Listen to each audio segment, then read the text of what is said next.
Dear students, today I am going to discuss Ethos of Science by Robert Merton. Now, since we have started teaching this course, we know that this is a course on Sociology of Science. So, we are going to look at the social aspect of the scientific community, the social nature of science. See, the scientists are human beings. The science may be neutral, but the practitioners of science may not be neutral. There are many factors which affect the bearing of scientists. There can be social factors, there can be economic factors, there can be political factors, there can be ideological factors, there can be culture, there can be norms, there can be certain values which guide the scientific research. Now, today I am going to discuss the ethos of science as formulated by Robert Merton. Now, who is Robert Merton? A little bit of introduction is necessary. Robert Merton is a renowned sociologist from United States of America who pioneered this branch of sociology, that is sociology of science. The development of sociology of science is credited to Robert Merton. His time period was 1910 to 2003 or 4. So, it means that his academic career started in the beginning of 20th century and ended towards the end of 20th century. He has contributed immensely not only to sociology of science, but to sociology in general. He has been awarded so many times by multiple agencies, by multiple universities for his contribution to sociology. He took his PhD from Harvard and he spent his time as a professor of sociology at Columbia University.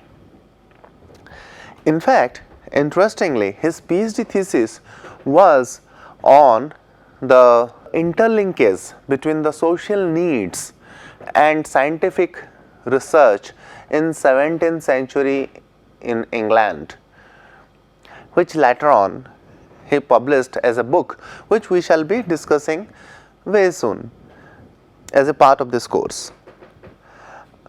In Ethos of Science, he has identified certain ethos which the scientists within the scientific community are governed by. They follow these ethos. Now, what are these ethos?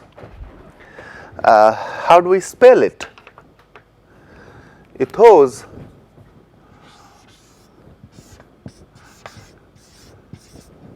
implies the characteristic, spirit, the tempo, mood,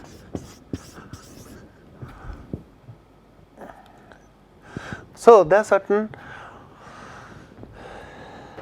characteristic spirit, there are certain idols which the scientific community is guided by. This is what he tries to identify.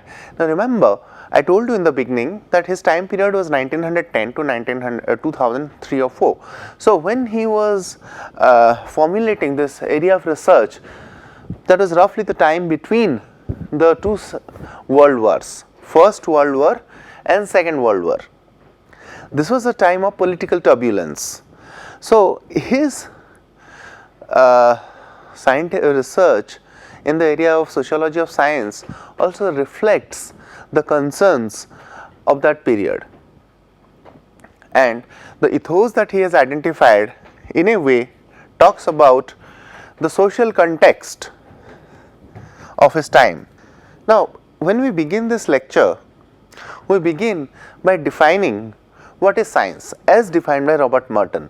When he begins to talk about the ethos, he also talks about what science is, how can we define, how can we understand science? He puts it in 3-4 ways. One way is that science is a set of characteristic methods by which knowledge is certified. A set of characteristic methods through which knowledge is certified. Knowledge, scientific knowledge. Scientific knowledge, whatever knowledge we produce through scientific research, through different methods, by making use of different methods, we produce certain facts, and those facts become scientific knowledge once it is accepted by the scientific community, once it is certified by the peers within the scientific community. So, science for him is a set of characteristics method by which knowledge is certified. Once that is certified by the scientific community, it becomes universal truth. Another way in which we can define science is it is a stock of accumulated knowledge stemming from the application of these methods. A stock of accumulated knowledge, the scientists all over the world who are doing research on different aspects, and once they come up with the final results, with their findings, that is subject to rigorous testing by the scientific peers. Once it is accepted by the scientific peers, this is an addition to the existing knowledge, an increment to the existing knowledge. So, an accumulated knowledge. Science is essentially a stock of accumulated knowledge, and which stems from application of these scientific methods. How do we come up with scientific knowledge? By applying, by making use of certain scientific methods. Science also can mean, the third way in which he defines, a set of cultural values and morals governing the activities termed scientific. Now, this is what we are more interested in this lecture, a set of cultural values and morals governing the activities termed scientific. Scientific community consists of human beings like us, and they are always guided by, governed by, restricted by, controlled by, determined by prevailing socio-cultural values and norms, and which has a bearing on the scientific research, on the way they go about their research. Now, this lecture we will be discussing those cultural ideals, those characteristic spirit of science, the ethos of science. So, this here Merton says in this discussion that his discussion on ethos of science is concerned with the cultural structure of science, and discuss science as an institution, as a social institution, having its own set of rules, norms, values, which is binding upon the scientific community. Hence, he says this is an essay in the sociology of science. This discussion on ethos of science, he calls it an essay on sociology of science, not an excursion in methodology. He does not tell you what should be the method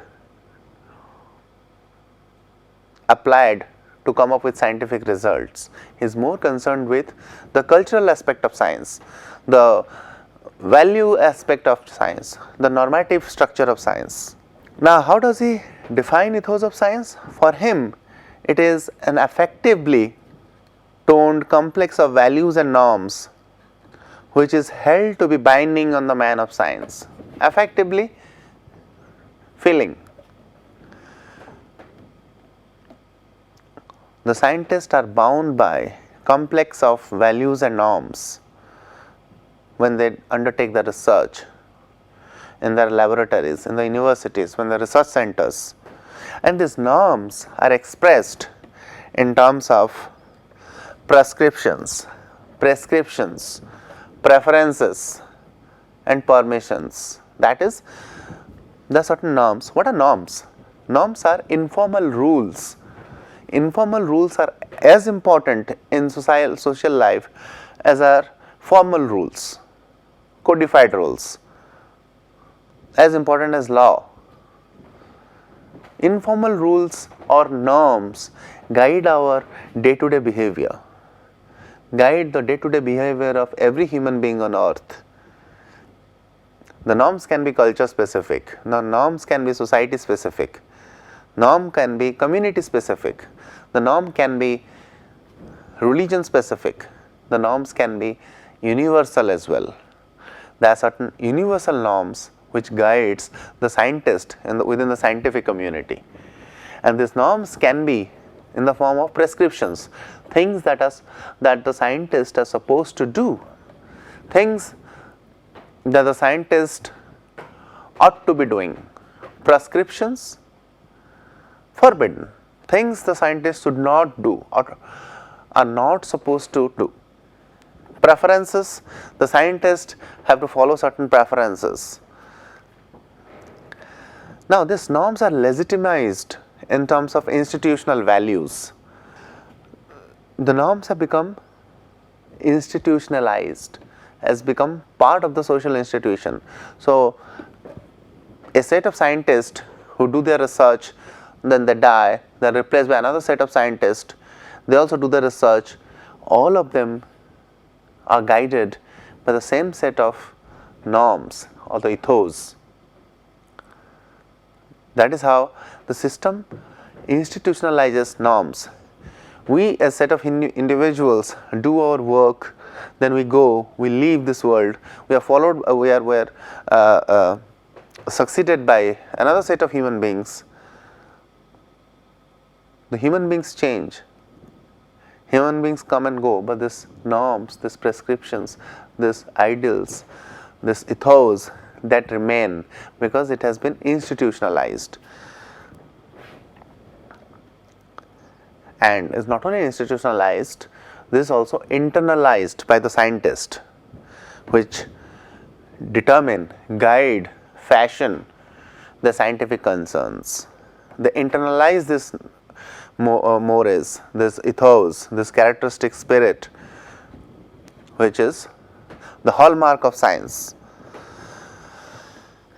Now, having defined what science essentially is in 2-3 ways, and having said that he is more concerned with the cultural aspect of science, the social aspect of science, then he goes on to talk about what ethos are, how they are institutionalized, how it is internalized by the scientist, how the ethos of science are the guiding principle which determine the course of research within the scientific community. Then he changes track. Then he talks about the fact whether there is a link between different kind of political structure and development of science.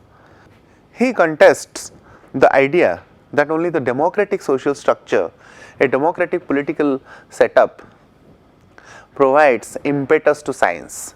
See, I told you that his time period in the beginning of his academic career, it coincides with the political upheaval all over the world in the 1930s and 40s, where there was a concern with the dictatorial states, the Nazis, the Mussolinis, the Hitlers, the Japanese, and all the other dictatorial states, the political states. There was a concern that science may not grow, may not develop as much as it would grow in a democratic setup. Let's say in America, let's say in United Kingdom of England and Scotland and Wales. But he contests that idea. He says monarchies, which are kind of totalitarian states, the earlier monarchies in 16th, 17th and 18th centuries in Europe, they have supported scientific research. For instance, the Charles II of England, he granted a charter to Royal Society of London and sponsored the Greenwich Observatory. The Greenwich Observatory, which is a platform for astronomical calculations. In France, for instance, he says the Académie des Sciences was founded under Louis XIV, who was himself a monarch and a dictator. Then Frederick I endowed the Berlin Academy in Germany, and St. Petersburg Academy of Sciences was instituted by Peter the Great, another monarch. So these monarchs who ruled over the country with absolute control can be considered as totalitarian states. But these monarchs, in these totalitarian states, in these dictatorships, science has flourished.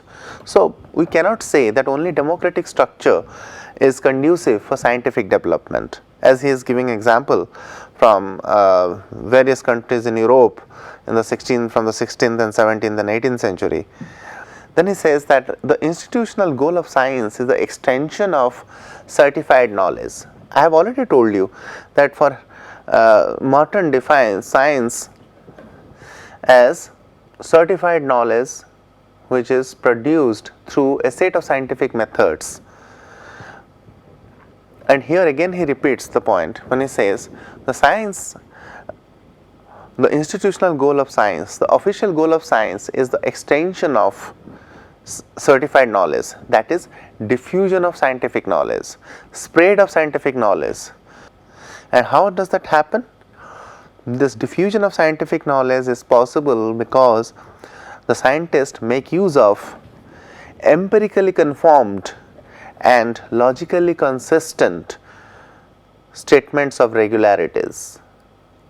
They make statements which are logically consistent, which are statements which are backed by empirical results, empirical evidence. And this becomes this empirically conformed, logically consistent regularities that define scientific facts. Then they become scientific knowledge. The scientific knowledge is then spread, diffused within the scientific community. And that is the official goal of scientific of science, that is diffusion, spread of scientific knowledge, certified knowledge, knowledge that has been certified by the scientific community. Now I come to the ethos of science. What are exactly the ethos of science? There are in fact 4.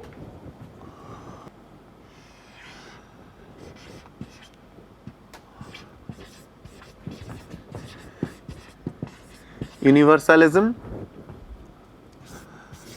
communism, disinterestedness,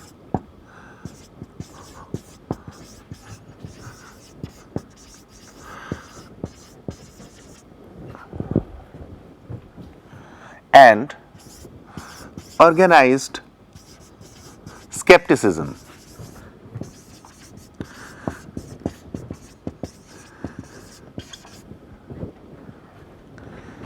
In fact, he calls this as kudos.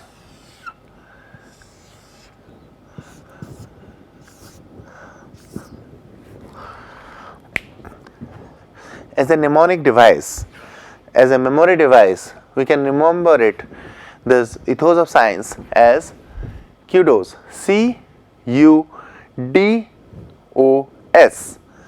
Now here C stands for communism, U stands for universalism, D stands for disinterestedness, OS stands for organized skepticism. Now what is universalism? What is universalism as one of the important ethos of science? For him it is a significant ideal which is adopted by the scientific community, that is universalism. It is rooted deep in the impersonal characters of science. What is impersonal? What is impersonal character of science? That is, as the term impersonal stands for, it has nothing to do with the personal attributes of the scientist. It has nothing to do with the personal and social background of the scientists. The scientists, when they come up with scientific facts, with their discovery, with their invention, with their findings, with their results, the scientific community should accept the results based on its logic, consistency, empirical evidence. You should not look at the social and the personal background of the scientist. You should not look at the nationality, religion, race, caste,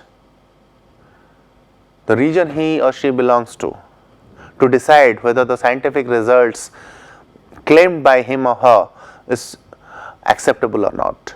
Now, this is very, now in 2017, we accept it as taken for granted.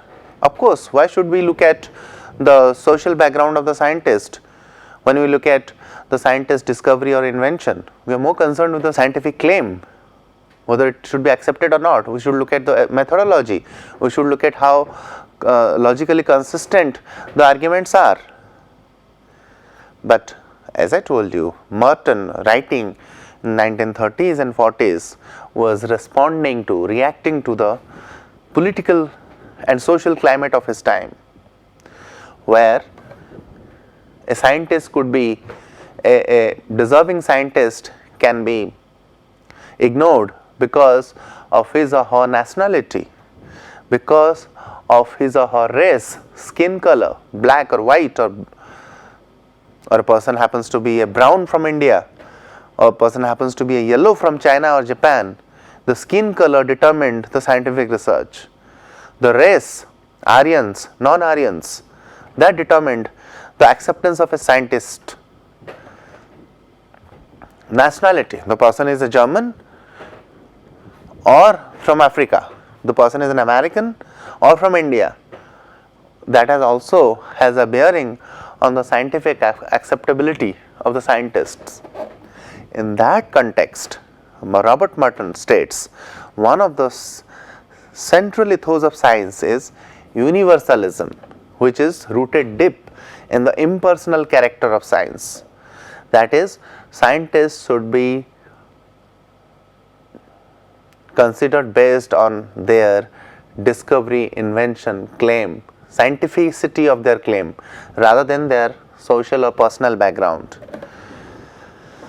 The acceptance or rejection of claims entering the list of science is not to depend on the personal or social attributes of the protagonists, their race or their class or their religion or nationality.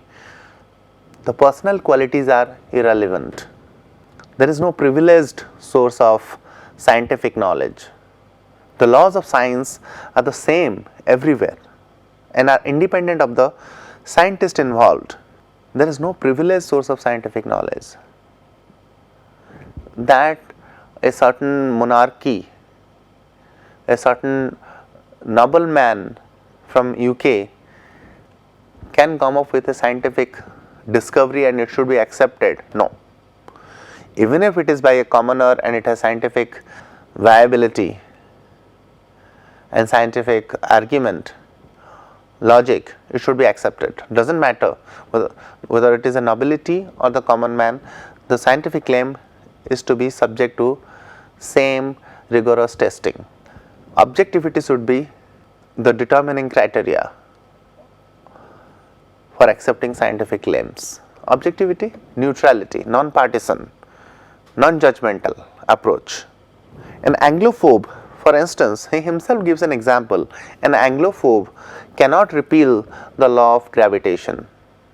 An Anglophobe, somebody who doesn't like the Englishman. A scientist, somebody who is sitting in an important position in the scientific community, cannot ignore, reject the thesis by an Englishman just because the person does not like an Englishman. If the scientific claim has logic, validity, it has to be accepted. Science is impersonal and international. It is beyond nationality. It is beyond the personal characteristics, personal qualities, personal attributes of scientists. In scientific community, careers are open to talent. To restrict scientific career on grounds other than lack of competence is to prejudice the furtherance of knowledge. If you stop scientific career of a person on the grounds of race or nationality or skin color or religion, then you are doing disservice to the science. You are obstructing the furtherance of, further development of, diffusion of scientific knowledge. Hence, he concludes by saying that free access to scientific pursuits is a functional imperative. It is a functional necessity. What is a functional necessity? Free access to scientific pursuits. Everybody should have free access to scientific endeavor.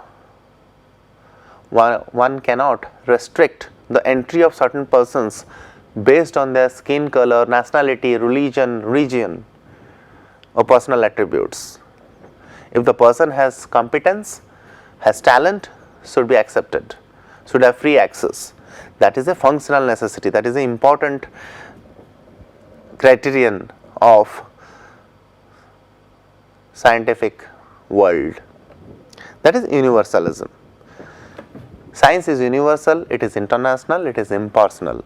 It has nothing to do with the personal, social, national, racial characteristics of the scientist, right? The next one is communism. What is communism? Here, communism has nothing to do with the political ideology of communism. It has nothing to do with the communalism that we discuss in terms of religion and religious bigotry or religious riots. Here, communism essentially implies communal character of science, shared characteristics of science. Science is communal, that is, science is shared. Science is a public enterprise. Science is a social collaboration. The substantive findings of science are a product of social collaboration and are assigned to the community. They constitute a common heritage in which the equity of the individual producer is severely limited. The share of the individual scientist is limited, because once you have discovered something new, once you have invented something new, it is in the public domain. It can be freely used, accessed by everyone within the scientific community. You do not possess it. That may sound slightly odd. We'll come to that, because it basically comes in conflict with the idea of intellectual property rights. But we'll come to that later on. But let us see what Merton has to argue in this regard. He says, an eponymous law or theory does not enter into the exclusive possession of the discoverer and his heirs. What is the eponymous law?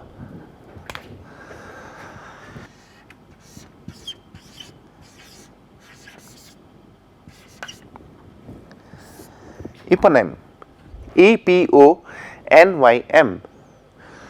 Here it means that something has been named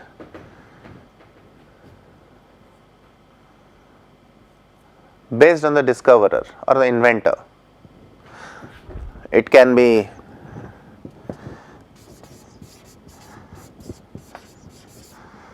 Murphy's law, it can be Bernoulli's equation, It can be Newton's law of motion,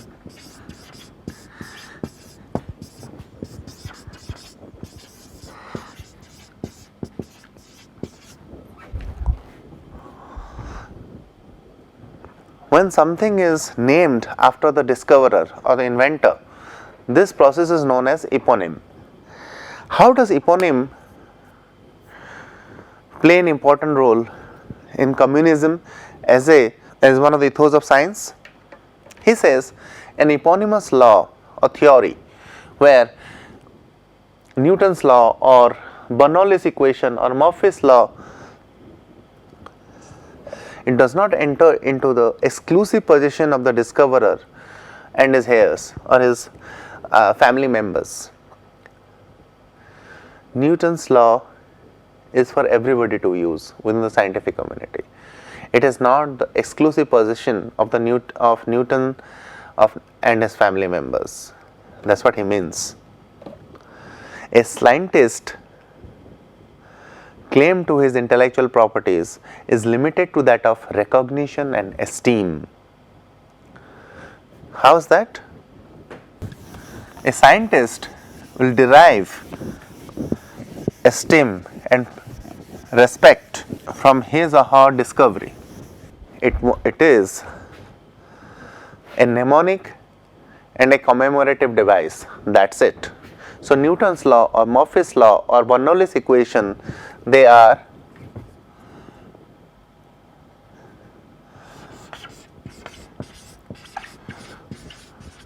just mnemonic device or a commemorative tool. Commemorative tool or a mnemonic device. Here see, mnemonic is spelled as M-N-E-M-O-N-I-C, where M is silent, whereas otherwise is known as, is pronounced as mnemonic device. That is a memory device. What is a memory device? This is a memory device. Kudos.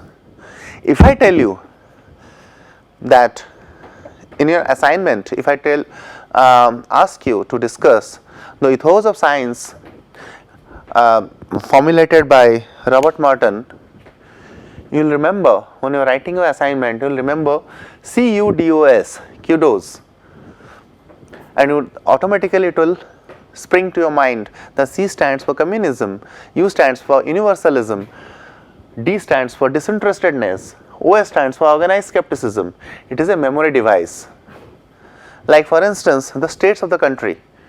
In our schools, in our childhood, we have developed our own coding system, our own memory device to remember the states of the country, to remember the districts of the state, right? So remember the first 20 elements of the periodical table. We have all developed our own mnemonic device or memory device. So this is an example of what is mnemonic device, a memory device. Now for Robert Merton, the discovery or the invention by the scientist only acts as a mnemonic device for the scientific community. As soon as they see Newton's law, they remember Newton and his laws, 3 laws of motion. That's it. It helps us to remember the 3 laws of motion of Newton. That is how the mnemonic device works, or it works as a commemorative tool. Whenever we utter the word Newton's law, automatically we give prestige, respect to the person who has discovered this law, that is Newton. Or Ohm's law, Coulomb's law, Bernoulli's equation, it all acts only as a mnemonic device and a commemorative tool. It allows us to remember the person and the law, the equation, the formula, or it acts as a commemorative tool. We give respect by naming the law, by naming the equation, by naming the formula, by naming the machine, the gadget, after the discoverer or inventor, we are automatically bestowing prestige and respect to the person. That is it. The scientist should not expect anything more from his or her discovery or invention.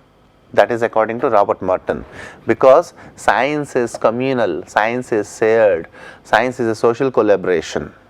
At best it acts as a, the invention or the discovery acts as a commemorative tool or a mnemonic device, that is it. For example, he says both Leibniz, the German, and Newton, the Englishman, both he and his supporters and his scientific followers may argue that differential calculus has been invented by either Leibniz or by Newton, but one has to accept that whoever has invented it, differential calculus belongs to the scientific community. It is accessible to the scientific community. It is a common property. Anybody can make use of differential calculus. Scientific knowledge is public knowledge. It is freely available to all. Hence he says communism or communal character of science is an important ethos of science. The results of research do not belong to individual scientists, but to the world at large. The communication of findings and diffusion of results are important ethos of scientific research. See, how does something become public property? How does something become accessible to everybody? When it is communicated to the scientific world, when it is communicated to the scientific community. So every scientific result and finding should be communicated to the world at large. It helps in advancing the boundaries of knowledge. For example, if you do not do that, you are considered as selfish. That is, if you do not communicate your scientific findings to the scientific world, you are considered as selfish and antisocial, because you are suppressing your findings. Henry Cavendish was a great scientist, but he was considered as selfish and antisocial because he did not communicate most of his findings to the scientific world. A scientist who does not communicate his important findings to the scientific community is condemned, is criticized. Another point regarding the communal or the shared characteristics of science is that the scientists are dependent upon their predecessors for their own knowledge discovery. Anything that we come up with, we must give credit to our predecessors, because we have always gone backwards to draw inspiration from the previous work, and that has molded, shaped our own work. In that context, Robert Merton quotes Newton, who says, that is, Newton says, "If I have seen further, it is by standing on the shoulders of the giants." This classic statement expresses a sense of indebtedness to the common heritage and a recognition of the essentially cooperative and selectively cumulative quality of scientific achievement.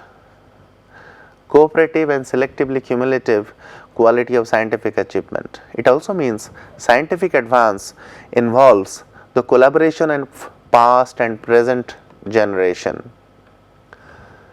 When Newton says that if I have seen further, it is by standing on the shoulders of the giants, he gives credit to those predecessors whose repository of knowledge he has drawn upon for his own inventions and discoveries.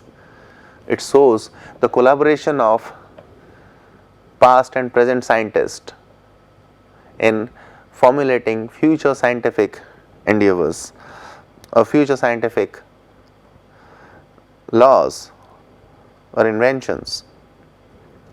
So, till now we know that science is also communal, shared It is a social collaboration of scientific community. The scientists should not accept anything, should not expect anything from their own discovery, except that it is a mnemonic or a commemorative device. But at the same time, Robert Merton himself is aware of intellectual property rights. He says, communism of the scientific ethos is incompatible with the definition of technology as private property in a capitalist economy. For instance, issues related to IPR. We know that if you have discovered something of value, it is your absolute property. You can sell it, use it in whichever way you want. You may also withhold the knowledge from the public view. So, in this context, towards the end of discussion on communism, he admits that communal character of science may come in conflict with intellectual property of the scientists. But essentially, science is universal and science is shared. Now, I will discuss two more ethos of science. One is disinterestedness, the other one is organized skepticism. So, I take a short break, I stop here. Thank you.